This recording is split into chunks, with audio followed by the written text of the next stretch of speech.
Halo, Brad.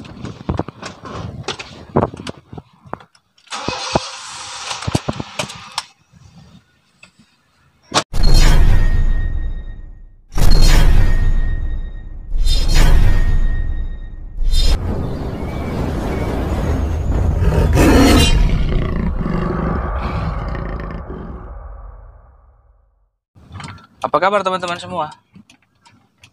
Semoga teman-teman dalam keadaan baik-baik saja ya. Oke, untuk sobat-sobat ambeien dimanapun teman-teman berada, ini buat yang masih ragu ya, buat yang masih ragu untuk menjalankan operasi, terutama untuk yang sudah stadium 3 atau grade 3 ke atas lah. Sebelumnya saya doakan dulu semoga teman-teman diberikan kekuatan. Bagi yang masih ragu untuk melakukan tindakan operasi karena Bang takut banyak cerita yang sudah melakukan operasi wasirnya malah tambah parah katanya. Bang, kalau operasi saya banyak dengar-dengar dari teman-teman, dari saudara, dari tetangga katanya anusnya menyempit katanya. Nah, saya di sini mau menjelaskan ya teman-teman. Ini mau bukan katanya, tapi berdasarkan fakta dan pengalaman yang saya alami setelah pasca operasi hemoroid atau wasir atau ambeien. Sekarang posisi saya sudah 1 bulan pasca operasi ambeien. Apa aja Bang yang dirasain setelah operasi ambeien selama 1 bulan gitu ya. Terus Abang disuruh kontrol sama dokter berapa kali. Terus sekarang apa aja kebiasaannya, udah boleh makan apa aja. Oke, kita bahas satu-satu. Pertanyaan ke satu ya dari teman-teman. Berapa kali Bang disuruh kontrol pasca operasi? Nah, sebetulnya dokter saya kontrol ke dokter 3 kali. Tapi sebetulnya dokter menyarankan kontrol ke saya itu cukup dengan 2 kali. Karena dokter melihat perkembangan luka operasi saya sudah mengering waktu 2 minggu. Dan dokter juga sudah menyuruh saya untuk nggak kontrol lagi. Tapi jaga-jaga aja saya minggu ketiganya kontrol lagi gitu ya. Loh Bang, kenapa bisa cepat sembuh, luka operasinya bisa cepat kering? Makan apa aja? Saya nggak beli obat dari luar ya, cukup dengan obat yang dikasih oleh dokter. Obatnya cuma 2, ini saksi hidupnya istri saya, saksi hidupnya ada yang merawat saya selama ini, suster terbaik adalah istri saya. Terima kasih. Obat yang saya konsumsi setelah keluar dari rumah sakit itu adalah obat yang dikasih oleh dokter. Cuma 2 obat, antibiotik dan pereda nyeri. Gak apa-apa sebut merek. Untuk pereda nyerinya saya dikasih paracetamol dan sanmol atau sanmol ya. Udah cuma 2 itu aja. Saya gak pernah lagi beli obat dari luar. Saya nggak pernah makan obat Cina, saya nggak pernah makan obat paten apapun. Cukup obat yang dikasih oleh dokter. Karena menurut saya 2 obat itu juga udah cukup sih, udah efektif ya. Karena kerasa banget ke kitanya gitu. Meringankan nyerinya. Terus kalau untuk obat 2 itu, umpamanya dokter ngasih untuk 1 minggu ya habiskan teman-teman. Jangan teman-teman makan obat terus kadang-kadang nggak minum lagi, jangan. Kalau dokter ngasih obat untuk kita untuk 1 minggu, itu teman-teman wajib untuk dihabiskan. Karena dokter juga sudah ada perhitungannya barangkali ya. Nah, itu yang saya lakukan. Kemudian saya nggak percaya Bang, masa dengan obat anti nyeri dan antibiotik aja selama 2 minggu kok lukanya udah bisa kering. Nah, mungkin teman-teman di luar sana juga sudah melakukan apa yang saya lakukan ya. Satu, dengan makan sayur, diperbanyak dengan putih telur, kemudian dengan sop ikan gabus. Kalau teman-teman enek makan sop ikan gabus, kebetulan saya juga nggak masuk enek. Nah, ikan gabusnya bisa dipepes aja, dipepes. Kemudian, tapi jangan pakai nasi ya. Kalau mau makan putih telur atau ikan gabus, jangan pakai nasi. Karena kalau pakai nasi, nah, kita cepat kenyang. Sehingga putih telur yang kita makan sedikit dan ikan gabus yang kita makan juga sedikit. Nah, untuk informasi, saya makan ikan gabus setiap hari bisa menghabiskan 2-3 ekor per hari tanpa nasi. Tanpa nasi. Kenapa tujuannya tanpa nasi? Yaitu agar ikan gabus yang kita makan banyak. Kalau pakai nasi pasti sedikit karena keburu kenyang gitu ya. Nah, boleh ditambahin dengan kecap. Kalau saya ditambahin dengan kecap ya untuk menjaga biar nggak mual gitu ya, biar nggak enak. Tambahin aja dengan kecap. Tapi dengan catatan nggak pakai nasi ya bro. Oke bang, kemudian setelah kontrol kedua, pasca 2 minggu masih sakit nggak? Kalau untuk BAB paling sakit di awal-awal aja ya untuk minggu kedua. Pas mau mengeluarkan feses pertama, nah itu agak sakit karena kan si anus itu logikanya merenggang dulu ya, merenggang. Nah itu di situ ada perih lah, bukan sakit, perih. Tapi setelah feses yang pertama keluar, feses yang selanjutnya udah nggak kerasa apa-apa lagi, udah nggak sakit, udah nggak perih gitu. Terus setelah BAB-nya bang gimana? Ada sakitnya? Ada, karena kan si anus itu logikanya ya sudah merenggang, kemudian nutup lagi karena elastis ya. Nah itu masih ada linu bukan sakit tapi linu gitu ya. Nah kalau udah BAB, usahakan teman-teman langsung berendam di cairan air hangat dicampur dengan cairan PK ya. Itu jangan malas teman-teman. Kemudian setelah BAB, teman-teman jangan jorok. Area anus kita harus dibasuh dengan sabun antiseptik merek apapun. Kalau saya sih pakainya yang sabun cair ya, sabun cair gitu. Usahakan permukaan anus kita setelah BAB itu bersih, kemudian dikeringkan pakai tisu basah atau pakai handuk kering boleh. Itu harus selalu dijaga. Anus kita harus tetap bersih aja, jangan kotor ya. Karena kan luka operasinya berada di wilayah kotor, makanya kita harus ekstra jaganya, harus ekstra kebersihannya harus ekstra gitu. Terus setelah cebok gitu ya, nah langsung kita berendam di air hangat, bukan air panas, air hangat sehangat kuku lah. Langsung dicampur dengan cairan PK ya. Cairan PK-nya bisa teman-teman beli di apotek banyak, apotek terdekat banyak. Itu lakukan perendaman atau seat bed selama 5-15 menit. Nah, kalau saya sih sampai sekarang pun masih seat bed gitu. Masih seat bed kurang lebih 15 menitan lah. Nah, udah gitu bang, biasanya kalau udah berendam di RPK biarin aja atau harus dibilas lagi? Kalau saya sih enggak dibilas lagi, karena biar si cairan PK-nya berada di permukaan luka, biar cepat sembuh lah, biar tetap permukaan lukanya biar cepat sembuh gitu. Tinggal dikeringkan aja gitu, cuman jangan dibilas, keringkan aja pakai tisu basah atau pakai handuk kering kalau saya. Dah kayak gitu yang dilakukan selama 2 minggu.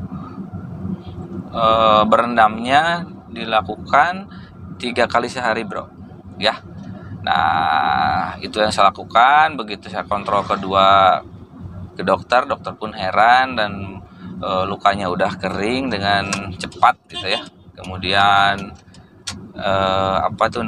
saya pun udah merasa mampu untuk mengendarai kendaraan seperti motor atau mobil. Nah, tapi saya nggak langsung, karena logika penyembuhan luka di area kotor, nggak bisa 1 minggu 2 minggu. Meskipun kita merasa mampu untuk naik motor dan naik mobil, tapi nggak saya lakukan untuk di 2 minggu pertama. Kenapa? Karena saya takut lukanya masih dalam penyembuhan untuk kering. Takutnya ada yang di permukaan dalamnya masih ada yang basah. Makanya saya tahan dulu nggak berani naik motor dan naik mobil. Dan saya nggak, selama 2 minggu itu saya makanan yang saya konsumsi itu pepes sama sayur, bro. Jadi nggak mengkonsumsi minyak sama sekali, nggak nyentuh makanan berminyak sama sekali. Hambar memang. Jadi badan terasa dingin terus gitu ya, karena yang masuknya sayuran, buah-buahan dan pepes gitu, nggak ada minyak. Tapi kalau orang kita mau sembuh ya harus begitu gitu ya. Nah, setelah masuk ke minggu ketiga gitu ya, saya kontrol lagi ke dokter, dan dokter pun selamat Pak, malah bilang selamat gitu. Sekarang sudah sembuh katanya gitu, dan benang jahitannya udah hilang, udah jadi daging lah istilahnya gitu ya. Dan BAB pun untuk minggu ketiga sudah enak, udah nyaman, udah nggak ada sakit. Pas awal-awal mau mengeluarkan feses juga udah nggak sakit, udah normal lagi gitu, udah elastis lagi lah si anus tuh gitu ya. Nah terus ini buat teman-teman ya, kalau saya baca-baca di grup Facebook, di beberapa forum gitu ya, banyak teman-teman yang berpikir apakah anus saya menyempit, apakah karena fesesnya susah dikeluarkan. Nah teman-teman, kalau saran dari saya jangan terlalu banyak pikiran ke sana gitu ya, karena akan jadi sugesti teman-teman gitu. Lebih baik teman-teman lakukan aja saran dari dokter gitu, banyak beraktivitas fisik biar menjaga fesesnya nggak keras, nggak sembelit gitu ya. Kalau teman-teman berpikirnya apakah anus saya menyempit, kok gimana ya, secara logika aja gitulah ya. Kalau saya nggak masuk akal gitu, emangnya soalnya saya nggak tahu gitu ya, sebelum operasi dan pasca operasi ukuran anus saya tuh segede apa kita nggak tahu, bro.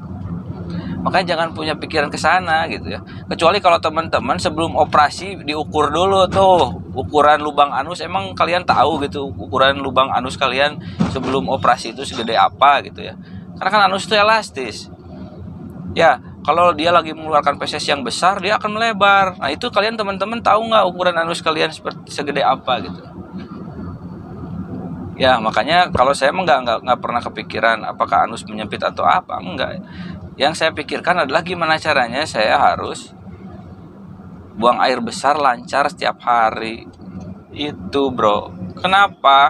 Kalau kita nggak buang air besar setiap hari, umpamanya nih 2 hari atau 1 hari lah, 1 hari kita nggak buang air besar, rasanya kan nggak enak ya, di perut itu nggak enak. Dan kalau terlalu lama numpuk di usus, otomatis feses kita akan keras. Itu yang harus teman-teman pikirkan, itu sebetulnya bukan sibuk memikirkan, memusingkan dengan apakah anus saya menyempit karena fesesnya susah dikeluarkan. Nah, ya mulai berubah pikirannya teman-teman ya, mulai dirubah. Kalau kita bisa buang air lancar setiap hari, insya Allah anus kita baik-baik saja gitu ya, nggak akan ada resiko penyempitan anus seperti video yang sebelumnya saya jelaskan gitu. Karena logika aja lah brother, penutupan luka operasi di anus itu kan harus dilewati setiap hari oleh kotoran, mau berapapun ukurannya gitu ya, agar untuk menjaga elastisitas anus kita gitu ya. Oke, kayak gitu ya, yang masih berpikiran apakah anus saya menyempit, apakah tanya sana sini di forum, udahlah hentikan kalau kata saya mah ya, malah akan memperburuk pikiran Anda gitu. Ya. Nah, kemudian Mas katanya ada yang nanya, Mas, apakah setelah 3 minggu masih berdarah? Saya jawab udah enggak. Saya bilang udah BAB udah lancar dan udah enggak berdarah sama sekali. rasa nyeri pun sekarang udah sakit, udah hilang gitu, udah hilang.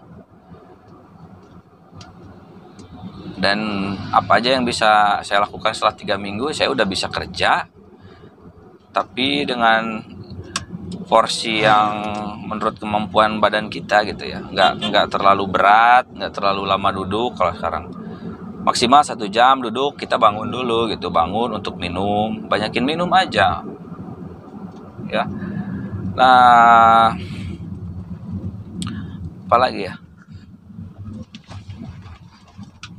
untuk proses naik kendaraan ini bisa dilakukan berapa lama, Mas? Saya udah 3 minggu duduk aja kayak gini udah normal gitu ya, udah normal, udah bisa kerja, udah bisa naik mobil, udah bisa naik motor tanpa harus diganjel dengan bantal.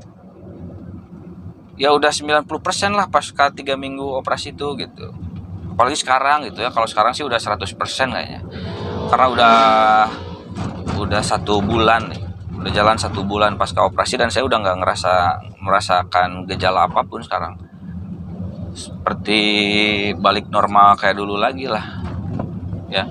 Nah, cuman untuk makanan yang pedas saya belum sentuh memang, tapi untuk makanan berminyak, bersantan saya udah sentuh. Udah di 3 minggu pertama juga udah saya makan gorengan, tapi harus dengan sayur juga ya, sayur, jangan gorengan terus gitu. Terus Mas katanya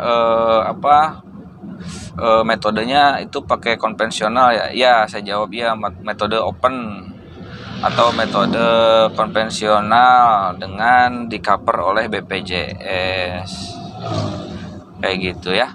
Jadi saya tarik kesimpulan, ini orang-orang lagi San Mori nih. Saya narik kesimpulan untuk penyembuhan luka operasi wasir dengan metode konvensional yang di cover oleh BPJS, menurut pengalaman saya sendiri, bukan katanya, saya bisa sembuh alhamdulillah dengan kurun waktu yang mana nih? Kurun waktu 3 minggu. 3 minggu. Dan untuk pemulihan 100%-nya 1 bulan. 1 bulan ini saya udah ngerasa 100%, saya udah bisa kerja lagi, udah enak lagi ya. Jadi untuk teman-teman yang masih ragu untuk melakukan operasi hemoroid atau ambeien, lakukan secepatnya, apalagi sudah stadium 3. Percayalah, kalau sudah stadium 3, teman-teman mau berobat kemanapun atau dengan obat herbal apapun itu nggak akan sembuh, karena sudah jadi daging, dan daging bergelantungan lah kalau istilahnya bilang, itu nggak akan sembuh teman-teman, kecuali kalau dipotong ya. Kayak gitu aja, lebih baik dibuang aja teman-teman daripada dipertahankan, karena kalau udah parah, udah stadium 4, itu akan tetap ujung-ujungnya akan ditindak juga dan harus dioperasi. Apalagi udah stadium 4, teman-teman resikonya udah nggak bisa duduk lagi tuh. Kalau udah nggak bisa duduk, terus kemudian si wasirnya pecah,